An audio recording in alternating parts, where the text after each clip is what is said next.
আসসালামু আলাইকুম প্রিয় এলাকাবাসী। আমাদের চাউল ভান্ডার পশ্চিম পাড়া নুরুল আমিন নুরু মামা মারা গেছে গত রাত্রে 8টার সময়। তো ওনাকে মাটি দেওয়া হবে দিনের 11টা বাজে, আজকে 11টা বাজে। তো উনি আমাদের পশ্চিম পাড়া এই জামে মসজিদ জুমা মসজিদের সভাপতি ছিলেন অনেক দিন ধরে, বহুদিন ধরে এই মসজিদের অনেক কাজকর্মই করছে।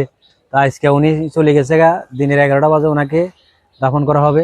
এই তো আমার বড় ভাই, উনি মুয়াজ্জিন, উনিও আছে আমাদের মসজিদের সাথে। আর এখানে আমার জামাল মামা অনেক বছর ধরে এখানে কবর খোলে। আবার আমার জামাই জামাই জামালও আছে এখানে, ওনারাও কবর খোলে, মোতালাবে আছে আমাদের চাল ভান্ডারের। তো এই সবাই দোয়া করবেন। আমাদের আগে পুরানা আগে কবর খুলতে আমাদের রহমত আলী ভাই, তো উনি তো নাই, উনি মারা যাওয়ার পরে এখন ধারাবাহিকভাবে আমাদের জামাল পূর্বপাড়া জামাল উনিও কবর খুলতেছেন, বা আমাদের জামাই জামাল পশ্চিম পাড়া বা মোতালেব সদ্দা এখন কবর খুলতেছে। আমাদের বিল্লালও আছে আমাদের পাড়ায়, বিল্লালের তো বাঁশ কাটে লাগছে। তো ওনার ভিডিওটা আমি দিয়ে দিব ওনার পিছনে, ওনারাও কাজ করে। ধন্যবাদ।